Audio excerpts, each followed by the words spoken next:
You are entering the realm between the hidden and forgotten, a slipstream caught between realities, a secret museum of the esoteric, the private library of shadows, all taking place in a world forged from mystery and caught between logic and myth. You are entering ParaReality.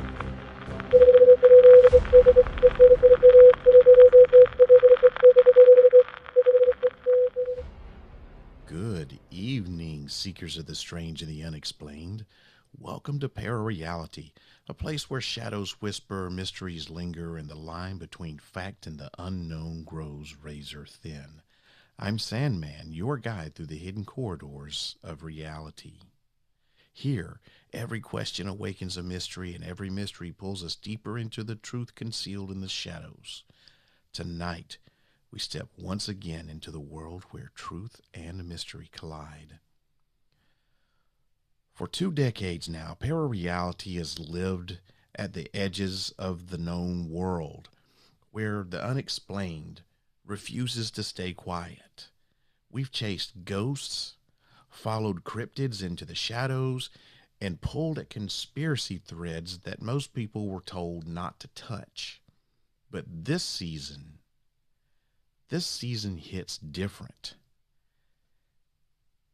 This is the 20th season of ParaReality. I can't believe I've been doing this podcast for 20 years. And it's been a long 20 years, but it's been a good 20 years. And season 20 of ParaReality is devoted to the UFO phenomenon, not just lights in the sky, but the decades of sightings, encounters, documents, whistleblowers, and unanswered questions that refuse to go away. What once belonged to the fringes is now discussed in government hearings. What was dismissed as fantasy is now labeled unidentified. And the biggest question remains the same as it's always been. What's really out there? And why are we only now being told to take it seriously? Well, this season we're going to separate signal from noise, belief from evidence, and speculation from possibility. No hype, no ridicule, just honest exploration of a mystery that may redefine our place in the universe. I'm Sandman, and this is ParaReality. Welcome to season 20.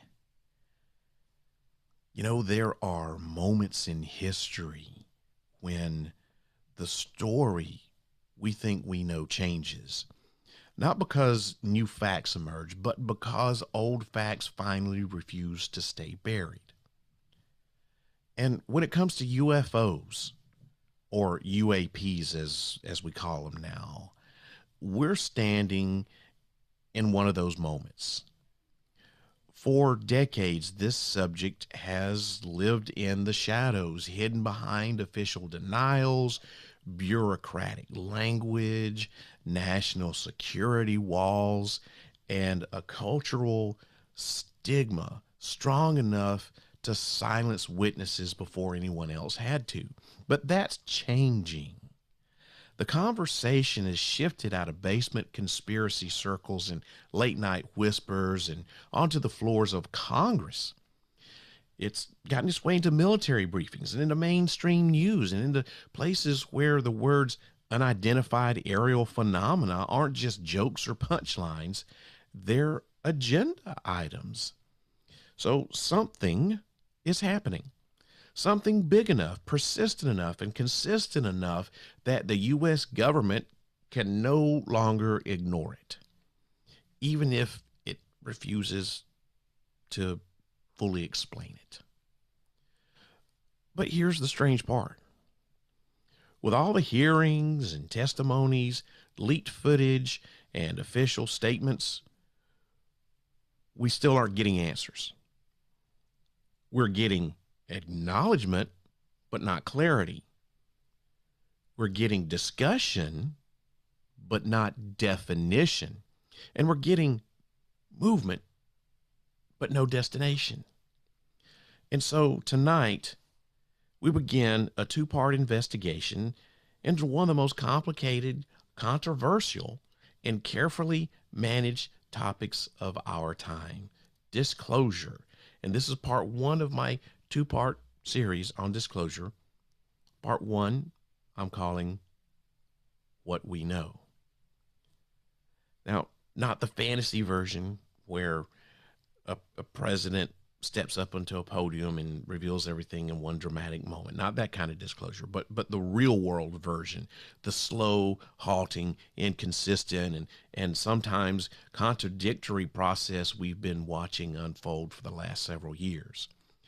In part one, we're going to look at how we got here, the history, the hearings, the witnesses, and the people stepping forward to say that the public's been set up and kept in the dark for far too long. We'll explore documented events, credible testimony, and the subtle but unmistakable shift in how the phenomenon is being discussed at the highest levels of government. And by the end of this episode, you may find yourself asking the same question many people have been asking themselves lately. If disclosure is really happening, then why does it feel like we're being told everything except for the part that actually matters? So like I said, this is episode one of our two-part series on disclosure, where the questions are getting louder, the answers are getting stranger, and the line between secrecy and strategy has never been thinner. Welcome to ParaReality, my friends. Season 20, we're kicking it off with a bang. And of course, to learn more, you'll have to turn on, tune in, and find out.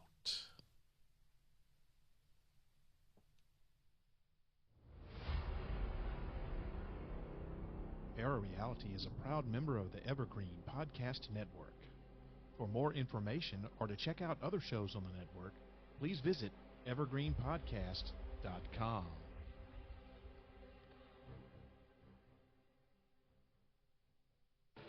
Broadcast from a secret bunker somewhere outside of Nashville, Tennessee. This is the award-winning podcast, ParaReality. All right, welcome back. And you're listening, of course, to the ParaReality podcast. I'm your host, Sandman. Please forgive my raspy voice this evening. I am, unfortunately, a little under the weather. I got some sinus issues going on, and I'm going to hopefully be able to talk until my voice runs out tonight. So sit down and buckle up, buddy, because we're going to get started with disclosure. You know, it's been a long ride, these 20 years. And I like to think that ParaReality is kind of like your window into the strange and the unexplained, the conspiratorial and the thought-provoking. And I hope that that's what this, not only just this episode tonight, but this whole entire season is going to do, is just provoke you to think. Of course, I'm your host always, as Sandman, and I'm going to be guiding you through not just tonight's journey into the unknown, but for the whole entire season. Now, if you're new here, welcome. If you're a returning listener or viewer, welcome back. Tonight's topic isn't one that's for the faint-hearted. It's one that's been gaining more and more attention over the past few years, not just in fringe circles or in late-night AM radio talk shows, but at the highest levels of government, intelligence, national security, and mainstream media. We're talking about disclosure tonight, not the idea of UFOs or UAPs themselves, not sightings, not experiencers or abductions, not government black projects or even recovered tech or anything like that, though all of those certainly orbit the topic. No, that's not what we're talking about. Tonight we're exploring something different than all that. It's the way the government chooses to talk about this phenomenon and the way it chooses not to. You see, because over the last several years, we've seen something happen that hasn't occurred since the late 1940s and early 50s during the early days of Project Sign, Project Grudge, and eventually what turned into Project Blue Book. We've seen official acknowledgement, not belief, not speculation, not testimony for experiencers or private citizens, but statements from active duty Navy pilots, intelligence officers, defense analysts, former program insiders, government contractors, and elected officials, all saying in their own ways that there's something in the skies and we don't know what it is. Now, depending on who you ask, that statement is either monumental or it's intentionally vague. Some people will argue that it's the first step towards honesty, towards finally pulling back the curtain on on decades of secrecy. Others will say it's a controlled narrative, a carefully crafted truth designed to satisfy public pressure without revealing anything that really matters. And that raises a very important question. If disclosure is happening,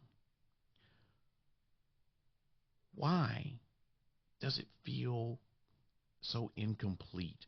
Why does everything seem to stop right before the conversation reaches the deeper layers? Why do we get acknowledgement of unknown objects but no confirmation of origin? Why do we hear about retrieved craft but we don't have any physical proof? Why do whistleblowers testify under oath without any investigations being triggered by this?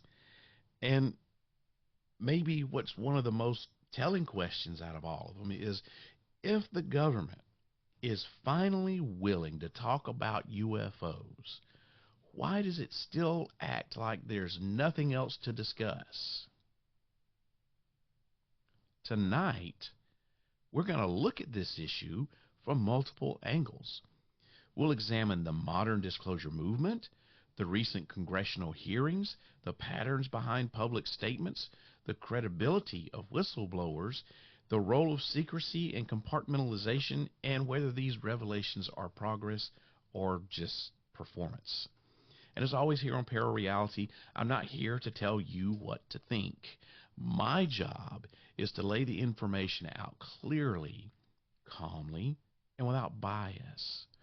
Your job as the listener is to decide what you believe.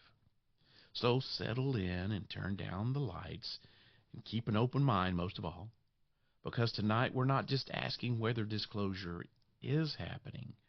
We're asking whether the version we're being given is real, or whether it's a narrative crafted to appear transparent while keeping the truth exactly where it's always been, out of reach. So, let's set the stage. How did we get here? Well, when we talk about disclosure, it's easy to focus on the present, these hearings, the headlines, the language shifts, and the sudden seriousness around the topic that was either ignored or dismissed for decades. But to understand what's happening now, or why it's happening at all, we need to zoom out and take a look at how we got here. Let's zoom out and take a look at the bigger picture, because disclosure isn't just a single event. It's a timeline. It's a pattern, a series of official positions, reversals, statements, denials, and quiet acknowledgments stretching back nearly 80 years. And that story begins in 1947. That's right, Roswell. That's the beginning of the narrative, right? Most people know about the Roswell story, at least in the broadest sense of terms. There was a UFO crash. Some material was recovered. The military was involved. And then there was a press release that claimed that a flying disc had been recovered. Then, within 24 hours, there was a correction, or maybe a retraction. No disc. It was just a weather balloon. Nothing to see here, folks. And with that reversal came something more than just a public relations shift. That set the tone for decades of handling the subject. Initial acknowledgement, rapid denial, a replacement explanation, and then silence. Some people still argue that Roswell was just misunderstood, and other people will say that it's the first attempt at narrative control. But whether you believe something extraordinary there happened or not, one thing's clear. Roswell changed the conversation. It moved the topic of unidentified craft from curiosity to national security. So with that, in the response to the growing number of sightings after Roswell, including military pilot reports, the U.S. government created a series of official investigative projects. First up, we have Project Sign, launched in 1948. Now, this initially took the topic seriously. Internal memos reportedly suggested extraterrestrial origin as a possible explanation. And shortly after, leadership changed, and so did the tone. And then Project Sign became Project Grudge, and the mission shifted from investigating sightings to explaining them away, which is something totally different. And eventually, the work consolidated into the ever-popular Project Blue Book, which I think everyone who is familiar with UFOs knows about. This project operated from 1952 all the way up to 1969. Blue Book investigated over 12,000 sightings. Of those 12,000, somewhere around 700 remain unexplained. Yet the official conclusion, delivered in 1969, was nothing about UFOs represents a threat, technology beyond our own, or evidence of extraterrestrial origin. Publicly, the case was closed, but officially, the topic was considered resolved. And for many years, that seemed to be the end of it, or at least it appeared to be. Even after Blue Book ended, the sightings continued, though. Pilots reported unknown craft. Radar operators tracked objects defying known performance limits. Civilian encounters continued, sometimes quietly, sometimes publicly. Yet officially, the U.S. government maintained its position. There's nothing worth investigating. But behind the scenes, something else was happening. Now, fast forward all the way to 2017, an investigative report revealed something kind of surprising to a lot of us. It revealed a program called ATIP, AATIP, the Advanced Aerospace Threat Identification Program. This thing operated completely in secrecy from 2007 to 2012, and it studied unidentified aerial objects encountered by U.S. military personnel. That revelation alone contradicted nearly 50 years of official messaging. If UFOs were meaningless, why was the Department of Defense funding classified investigation programs? And then came something even more significant after that. Military videos, verified as authentic, showing encounters with unidentified craft, demonstrating capabilities beyond known aviation. Then suddenly we have the phrase, "We have no evidence of interest or concern," no longer aligned with the facts. So we had this shift in language from UFO to UAP. And this was a subtle but important change that occurred around this time.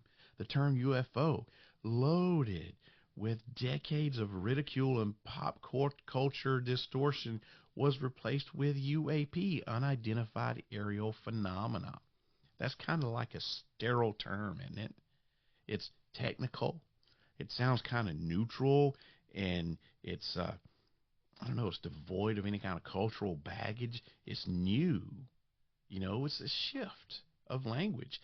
And this language shift I think it's a strategy. And this shift signaled that the topic was re-entering institutional discussion, because when a subject stops being a joke, it becomes policy.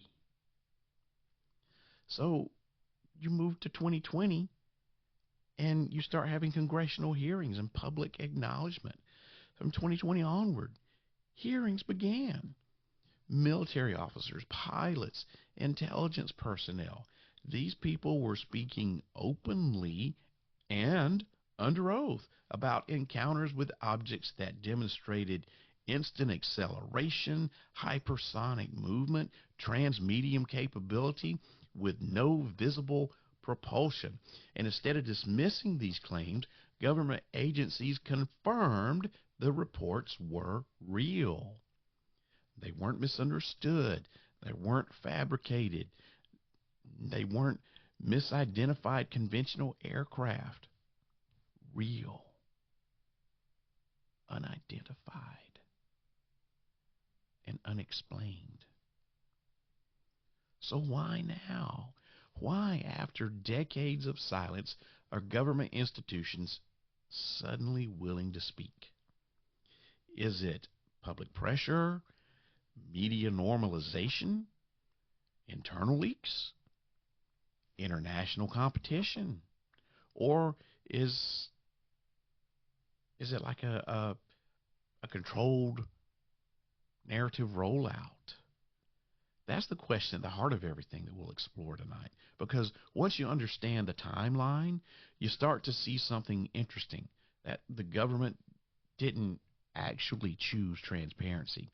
It adapted to it. And adaptation reveals motivation. Well, unfortunately, listeners, it's time for a short break. And when I come back, we'll discuss the recent congressional hearings on UAPs.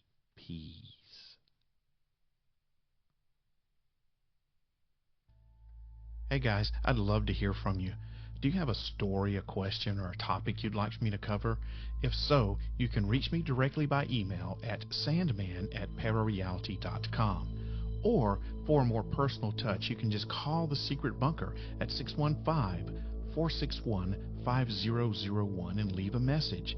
Just know that by calling, you're giving me permission to feature your voice on the podcast. Again, that number to call is 615-461-5001. You want to stay up to date with all things ParaReality? Then follow me on all major social media platforms. You can find me on Facebook at sandman.parareality, or you can follow me on X, Instagram, Blue Sky, and TikTok by looking for my handle at ParaRealRadio. You can also subscribe to my YouTube channel by looking for ParaReality 1. That's ParaReality with the number 1 behind it. And don't forget to visit my website, ParaReality.com. That's where you'll find an archive of all of my past podcast episodes for free. You can also find the latest in paranormal news from all around the world under the Para News section. Your support means everything, whether you buy something from my store or leave me a positive review on whatever podcast app you're listening on. A 3-star or higher review goes a long way in helping this podcast reach new listeners, and I would truly appreciate it. Thank you. All right, welcome back. So, where do we leave off? Oh, yeah, the hearings. Is it transparency or is it performance? As the UAP conversation has moved out of secrecy and into the public policy, one of the biggest milestones came in the form of official congressional hearings. For the first time in modern history, military personnel, Intelligence officials and government insiders testified publicly and under oath about unidentified craft encountered by U.S. forces. On the surface, this seems monumental, seems historic, it's progressive. After decades of denial and ridicule and silence, the U.S. government was finally taking the subject seriously. At least, that's how it appears.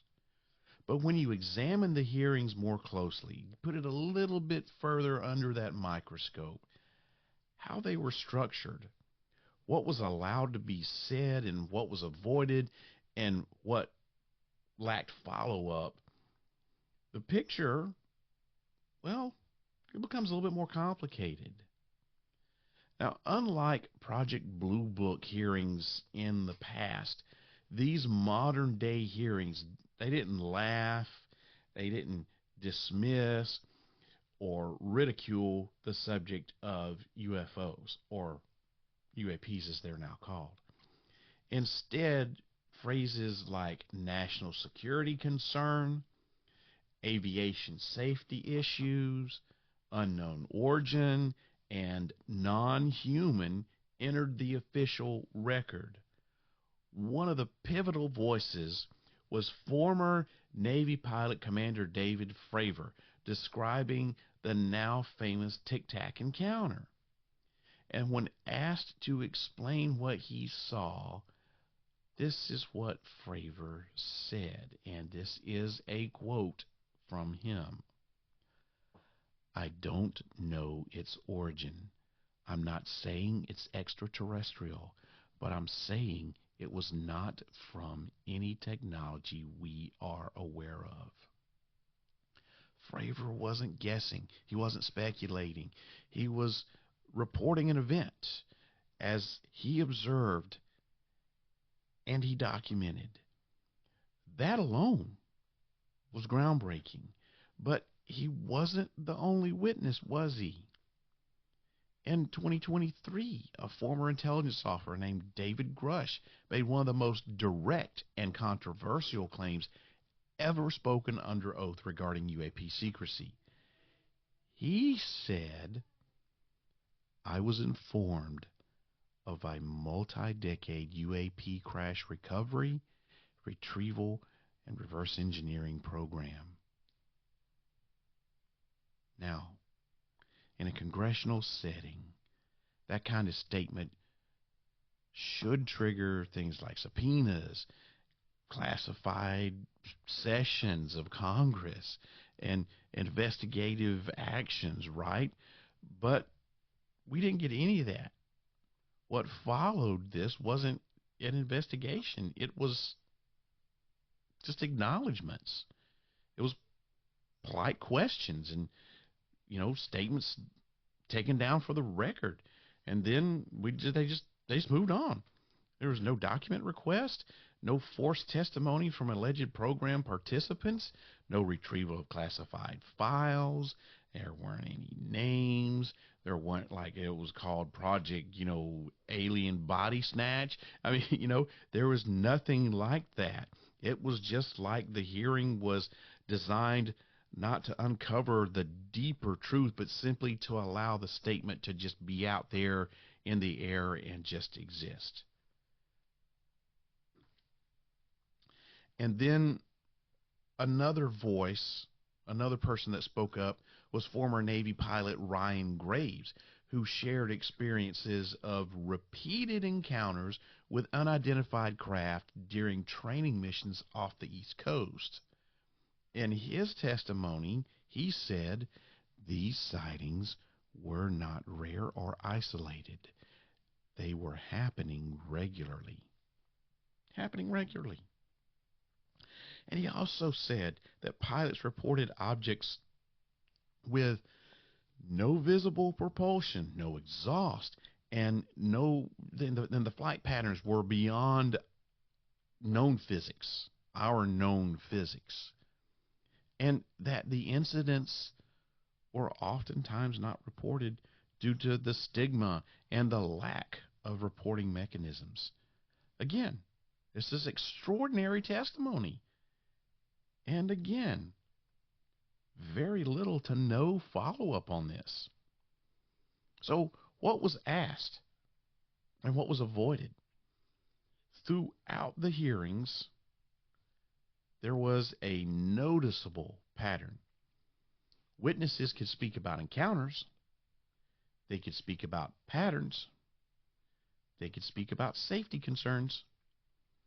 But when discussions approached things like alleged crash retrievals, biologic material, reverse engineering programs, SAPs and off-book funding, contractor involvement, classified research, stuff like that, everything stopped. Questions were redirected to closed sessions. Statements were acknowledged, but that was about it. They weren't pursued. Officials referenced limitations, clearance, or the need to consult documentation. So in other words, the hearings were allowed to ask questions, but were not allowed to seek the answers to those questions. For a congressional hearing meant to investigate claims of illegal secrecy and undisclosed programs, almost nothing was done to verify testimony. There weren't any subpoenas issued. There were no records demanded. There wasn't any kind of audits for programs that was launched.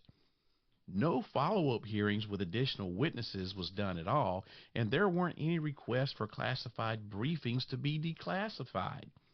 In legal and investigative terms, the hearings lacked the essential mechanism required to turn testimony into evidence. Without this follow-through, hearings become something else. They're not investigation, but they're performances. So who were these hearings really for? Well, if the hearings weren't meant to reveal information or pressure agencies into transparency, then what purpose did they serve? Well, we have several possibilities here. The first would be public appeasement, just simply keeping the curiosity from boiling over into distrust. Or you could say that it was kind of like a pressure release valve, acknowledging the issue without exposing the classified information. Maybe it was for narrative management. It was because they needed to shape public understanding before uncontrolled leaks got out. Or maybe it was just, posturing of the international kind, just like a signal to Russia and China and other nations that the U.S. is prepared and for disclosure and aware. I don't know. It could be some sort of like future justification type thing, establishing a record before future disclosures unfold. And perhaps the most important possibility is that the hearings were held because silence just wasn't an option any longer. So what's the takeaway from this? Yeah, the hearings were historic. Yes, they marked a shift in tone. And yes, testimony given was serious, it was credible, and it was consistent. But when measured by progress and by results, by actions, they produced almost nothing tangible. There was no evidence that was released. There were no classified programs that were confirmed. There was no investigations that was opened. And instead, the hearings left us with something ambiguous. We had acknowledgement without disclosure. And that raises a critical question in my mind. If the government truly knows more than it's saying, and if secrecy continues despite public acknowledgement, then what exactly are these hearings preparing us for? Well, we'll continue. When discussing disclosure, and especially the idea that the U.S. government may be withholding information, one of the most significant sources of insight comes from whistleblowers. Now, in most subject areas, whistleblowers are controversial for one of two reasons. They either are unreliable and they're seeking attention, or they're creditable and their testimony threatens existing power structures. So in the UAP world, whistleblowers actually, I think, tend to fall into a third category. People with access, clearance, and firsthand experience who come forward almost reluctantly. They're not doing it for fame or fortune or for entertainment. They're doing it because they reached a point where silence felt unethical to them.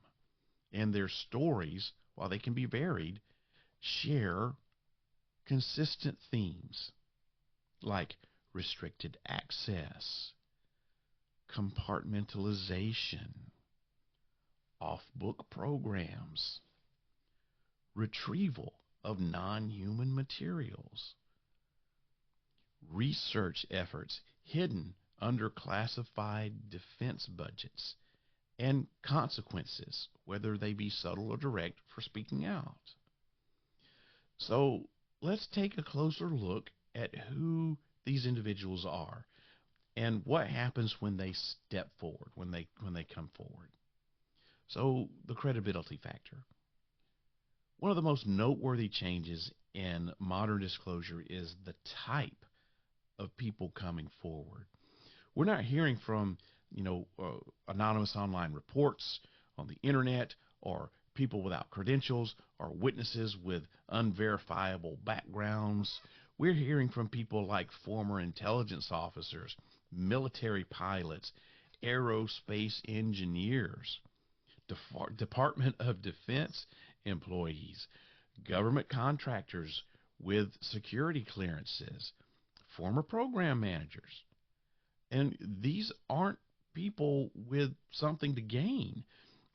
In fact, they often have a lot more to lose than to gain at all. Their careers, their access to the classified programs that they work with, their clearances, their reputations, all of that stuff gets put at risk, which makes the consistency of their accounts noteworthy. So why would they come out and speak now? Well, there could be several reasons why these whistleblowers come out and publicly speak and jeopardize everything. First one is moral responsibility. Maybe they've got a belief that the public has a right to know if humanity isn't alone in the universe. Or it could be like frustration with where they're working, workplace frustration, internal documentation on the subject is ignored, reports get buried, things get dismissed. Maybe there is a policy change and they had an opportunity because finally the political climate is shifting. Could be something like safety for retirement. Some people wait until they are beyond career vulnerability. They're to the point to where they could retire and be fine, and not have anything to worry about as far as their career goes. And finally, we have just good old pressure from like leaks or public exposure. That's, like I said earlier, it's when silence isn't sustainable anymore. Now, whether you agree with these conclusions or not, one thing stands out to me anyway, is that none of these people appear like they're super eager to be doing what they're doing. None of them appear performative, like they're putting on a show, uh, and none of them present their testimony almost like casually, like, yeah, this happened. Everybody is really matter of fact and very detail oriented. So they give these direct statements that has weight to it. Take David Grusha again. This guy, his testimony kind of polarized the political and intelligence communities.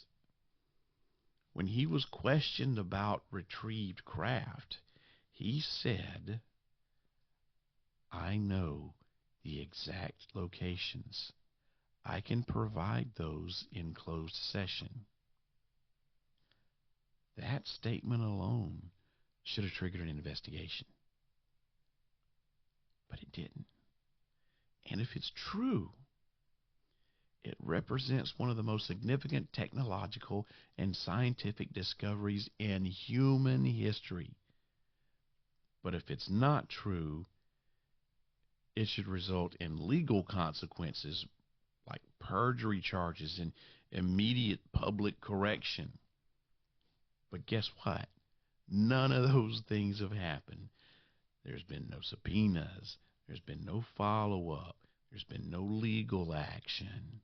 Just silence. And when silence follows allegations, it often says a hell of a lot more than denial ever could. So when whistleblowers come forward, one of the recurring themes is retaliation. Sometimes overt, sometimes not, more subtle, more covert. So some examples of retaliation could include things like security clearance reviews, getting suddenly reassigned, their security clearance being revoked, threats of being prosecuted, like I said, loss of access to their programs, attacks on their character, roadblocks to their career, suddenly being put through a psych eval or referred for a psych eval. You could have pressure put on them by other members of the intelligence community. And some whistleblowers have hinted, and I'll say carefully hinted, that classified programs operate in the shadows, right? So they're so deep buried within the government that even government oversight committees can't penetrate them. So these things are the deepest of deep within the government. One statement attributed to a former program insider captures this idea. And he says, it's not that Congress doesn't know. It's that they're not allowed to. Now, whether that statement is literal or metaphorical, in my mind, the implication is a little unsettling. It kind of drops the hint that some secrets may exist outside elected oversight. And if you're any kind of conspiracy theorist like I am, you'll know that statement is probably 100% true. There's so much that's going on that's outside of the purviews of our elected officials that it is nuts. Now, there's a phenomenon in government communication, and it's when a claim is absurd or easily disproven, it's dismissed immediately. But when a claim is something like sensitive or true or classified or God forbid, too dangerous to acknowledge, the response from the government, well, it's usually silence. There's not a denial. There's no correction. There's not an argument. There's nothing. It's just silence, just absence. And the modern whistleblower testimonies fit that pattern. They're not refuted. They're not discredited. They're just like absorbed. They're just left sitting there in the public record. They're not challenged. They're unresolved. And they're certainly not addressed. So are whistleblowers pushing for disclosure? Are they trying to push it forward? Or are they part of a managed narrative, intentionally or unintentionally?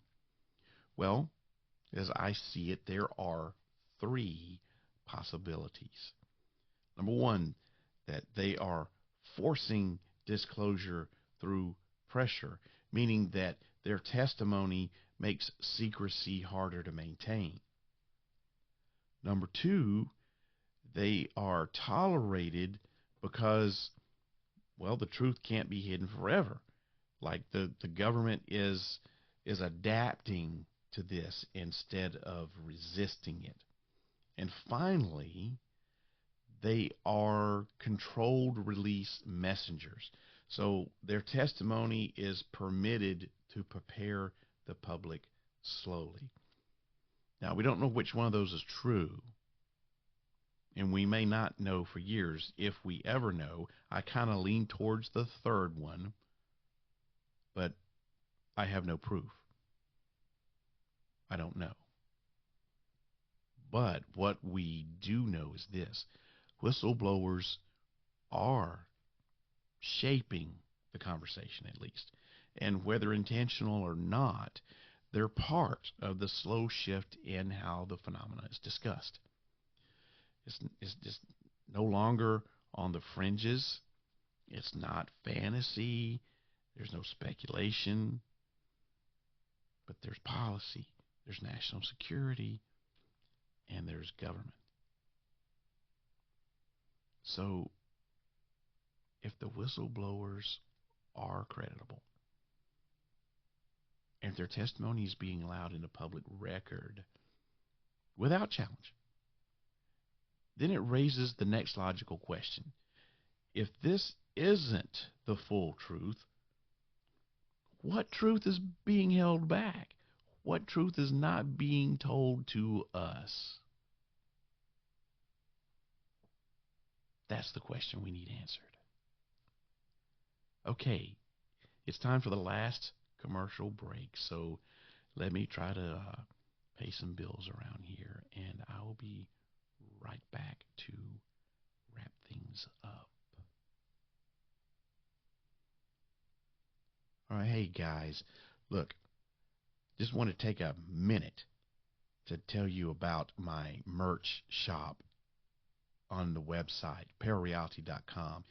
If you want to get some official merch for the podcast, if you're a new listener or you're a long-time listener, you're like, hey, I really like this guy and I like his podcast, I want to support it. One of the best things you can do is buy some merch. I've got t-shirts with all the different logos from the podcast on it. I've got stickers. I've got some mugs. You name it, I've got it. And you know what? I man and make everything myself. Well, 90% of it myself. All the t-shirts and stuff I do myself. And I'd love it if you'd show support for the podcast and buy some merch, buy a t-shirt or get a sticker. All you got to do is go to ParaReality.com and click on the merchandise tab, and you can shop around in the ParaReality merchandise store. That sounded stupid, merchandise store. You can shop, you can buy a shirt. Let me put it that way. I'd love to see you guys sport some official ParaReality merchandise. And if you do happen to buy something, hey, do me a favor. Send me a picture of you wearing it so I can put it on my social media feed. I would really appreciate it. And, you know, even if you don't want to buy anything and you want to support the show, the biggest thing you can do is word of mouth. It doesn't cost anything. If you really like this show and you think there's other people out there who would like it, spread the word. Just say, hey, I found this ParaReality podcast, and I really like what this guy is saying. I like his approach. You should listen to it too. And whatever podcast app you're listening on, it'd mean a lot to me if you'd give me a 3-star or better rating. I really appreciate it. Thanks a lot. All right. As we wrap up this first part of our look into disclosure, let's take a minute to reflect on where we've been tonight.